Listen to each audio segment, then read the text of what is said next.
ಇವತ್ತು ನಾನು ಆಲೂಗಡ್ಡೆ ಪರೋಟ ಮಾಡಬೇಕು ಅಂದ್ಕೊಂಡಿದ್ದೀನಿ. ಹೇಗೆ ಮಾಡಬೇಕು ತೋರಿಸ್ತೀನಿ ಬನ್ನಿ. ಆಲೂಗಡ್ಡೆ ಬೇಯಿಸಿಟ್ಕೊಂಡಿದ್ದೀನಿ. ಇದನ್ನು ಇವಾಗ ತುರ್ಕೊಂಡಾದಮೇಲೆ ಈ ಕಡೆ ನಂದು ಹಿಟ್ಟು ಕೂಡ ರೆಡಿ ಇದೆ. ಆವಾಗ ಇದಕ್ಕೇ ಸ್ವಲ್ಪ ಉಪ್ಪನ್ನು ಸೇರಿಸ್ಕೊಳ್ತಾ ಇದ್ದೀನಿ. ಟೇಸ್ಟ್ ಚೆನ್ನಾಗಿರುತ್ತೆ. ಸ್ವಲ್ಪ ಉಪ್ಪು, ಸ್ವಲ್ಪ ಖಾರದ ಪುಡಿ, ನೀವು ಬೇಕಂದರೆ ಕೊತ್ತಂಬರಿ ಸೊಪ್ಪು ಇನ್ನೂ ಏನಾದರೂ ಸೊಪ್ಪುಗಳನ್ನ ಹಾಕ್ಕೋಬೋದು, ಅದು ಚೆನ್ನಾಗಿರುತ್ತೆ. ಇವಾಗ ಖಾರದ ಪುಡಿ ಸೇರಿಸಿದ್ದೀನಿ. ಇದಕ್ಕೇ ನಾನು ಸ್ವಲ್ಪ ಅರಿಶಿಣದ ಪುಡಿ ಸೇರಿಸ್ಕೊತಾ ಇದ್ದೀನಿ. ಇದನ್ನು ಚೆನ್ನಾಗಿ ಮಿಕ್ಸ್ ಮಾಡ್ಕೊತೀನಿ ಈಗ. ಯಾಕಂದರೆ ಇದರಲ್ಲಿ ನಾನು ಸೊಪ್ಪು ಹಾಕಿದ್ರೆ ನನ್ನ ಮಕ್ಳಿಗೆ ಇಷ್ಟ ಆಗೋಲ್ಲ, ಅದಕ್ಕೋಸ್ಕರ ನಾನು ಹಾಕ್ತಿಲ್ಲ. ಸೊ ನೀವು ಹಾಕ್ಕೋಬೋದು. ಇವಾಗ ಗ್ಯಾಸ್ ಹಚ್ಬಿಟ್ಟು ನಾನು ಹೆಂಚು ಕಾಯಲ್ಲಿ ಇಡ್ತಾಯಿದ್ದೀನಿ. ಇವಾಗ ಹೆಂಚು ಕಾಯ್ತಾ ಇರುತ್ತೆ. ಸೊ ನಾನು ಈ ಕಡೆ ನನ್ನ ಚಪಾತಿನ ಅದು ರೆಡಿ ಮಾಡ್ಕೊಳ್ಳೋಣ.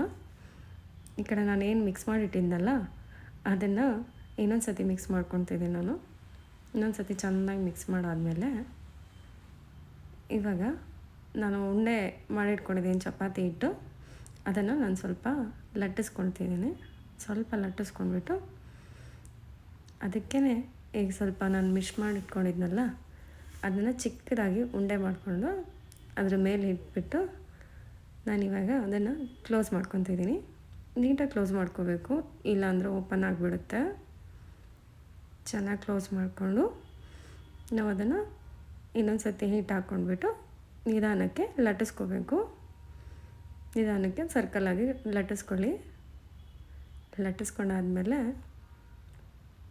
ನೋಡಿ ಈ ಥರ ಲಟ್ಟಿಸ್ಕೊಂಡ್ಬಿಟ್ಟು ಈ ಕಡೆ ನಮ್ಮದು ಹೆಂಚು ಕಾದಿದೆ, ನಾನು ಅದಕ್ಕೇ ಇವಾಗ ಹಾಕ್ಕೊಳ್ತಾ ಇದ್ದೀನಿ. ಹೆಂಚು ಮೇಲೆ ಹಾಕ್ಕೊತೀನಿ. ಹೆಂಚು ಮೇಲೆ ಹಾಕ್ಕೊಂಡು ನೋಡಿ ಇವಾಗ ಹೆಂಚು ಮೇಲೆ ಹಾಕಿದ್ದೀನಿ. ಇದನ್ನು ಮೀಡಿಯಮ್ ಉರಿಯಲ್ಲಿ ಚೆನ್ನಾಗಿ ಬೇಯಿಸಬೇಕು. ಎರಡೂ ಕಡೆ ಚೆನ್ನಾಗಿ ಬೇಯಿಸಿ, ಇಲ್ಲಾಂದರೆ ಹಸಿ ಹಸಿ ಇರುತ್ತೆ. ಜೋರಾಗಿ ಉರಿ ಇಟ್ಟು ಬೇಯಿಸಿದ್ರೆ ಒಳಗಡೆ ಎಲ್ಲ ಬೇಯಲ್ಲ, ಅದಕ್ಕೋಸ್ಕರ ಸೀದಾ ಹೋಗಿರೋ ಥರ ಅನಿಸುತ್ತೆ.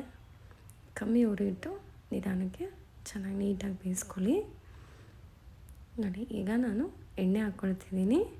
ನಿಮಗೆ ಎಣ್ಣೆ ಬೇಡ ಅಂದರೆ ನೀವು ತುಪ್ಪದಲ್ಲಿ ಹಾಕ್ಕೊಂಡು ಬೇಯಿಸ್ಕೋಬೋದು, ತುಂಬ ಚೆನ್ನಾಗಿ ಬರುತ್ತೆ. ತುಪ್ಪ ಇಲ್ಲಾಂದರೆ ಬೆಣ್ಣೆ ಹಾಕ್ಕೊಂಡು ಬೇಯಿಸ್ಕೊಂಡು ತುಂಬ ಟೇಸ್ಟಿಯಾಗಿರುತ್ತೆ. ಇವಾಗ ಇನ್ನೊಂದು ಸೈಡ್ ಕೂಡ ನಾನು ಎಣ್ಣೆ ಹಾಕ್ಕೊಳ್ತಾ ಇದ್ದೀನಿ. ಎಣ್ಣೆ ಹಾಕ್ಕೊಂಡು ಚೆನ್ನಾಗಿ ಮೀಡಿಯಮ್ ಉರಿಯಲ್ಲೇ ಬೇಯಿಸ್ಕೋಬೇಕು. ನೋಡಿ ಈ ಥರ ಚೆನ್ನಾಗಿ ಬೇಯಬೇಕದು. ಚೆನ್ನಾಗಿ ಕಾರ್ನರೆಲ್ಲ ಪ್ರೆಸ್ ಮಾಡಿಕೊಂಡು ಚೆನ್ನಾಗಿ ಬೇಯಿಸ್ಕೊಳ್ಳಿ. ಬಿಸಿ ತಿನ್ನೋಕ್ಕಂತೂ ತುಂಬ ಚೆನ್ನಾಗಿರುತ್ತೆ ಇದು. ನೀವು ಒಂದು ಸತಿ ಟ್ರೈ ಮಾಡಿ. ಇದ್ರ ಜೊತೆ ಕಾಂಬಿನೇಷನ್ ಅಂದರೆ ಉಪ್ಪಿನಕಾಯಿ ಮೊಸರು ಸಖತ್ತಾಗಿರುತ್ತೆ. ಇಲ್ಲ ಅಂದರೆ ನಿಮ್ಗೆ ಇಷ್ಟ ಇಲ್ಲ ಅಂದರೆ ಕಾಯಿ ಚಟ್ನಿ ಮಾಡ್ಕೊಳ್ತೀನಿ, ತುಂಬ ಚೆನ್ನಾಗಿರುತ್ತೆ. ನಾವು ಇದ್ರ ಜೊತೆ ಇವಾಗ ಮೊಸರು ಜೊತೆ ತಿಂತಾಯಿದ್ದೀವಿ, ತುಂಬ ಟೇಸ್ಟಿಯಾಗಿರುತ್ತೆ. ನನ್ನ ಮಕ್ಳಿಗಂತೂ ತುಂಬ ಇಷ್ಟ ಇದು. ನೋಡಿ ಈ ಥರ ಬೆಂದಿದೆ. ಈ ಥರ ಬಂದಾದಮೇಲೆ ಇವಾಗ ನಾವು ಇದನ್ನು ನಾವು ಪ್ಲೇಟಿಗೆ ಹಾಕ್ಕೊಳ್ಳೋಣ. ಅಷ್ಟೇ ಕಣ್ರಿ, ತುಂಬ ಈಸಿ ಆಯಿತು. ನಾವು ಲಂಚ್ ಬಾಕ್ಸಿಗೆ ಹಾಕಿ ಕಳಿಸಿದ್ರೆ ಮಕ್ಕಳು ಫುಲ್ ಖಾಲಿ ಮಾಡ್ತಾರೆ. ತುಂಬ ಚೆನ್ನಾಗಿರುತ್ತೆ. ನೋಡಿ ಈ ಥರ ಬಂದಿದೆ.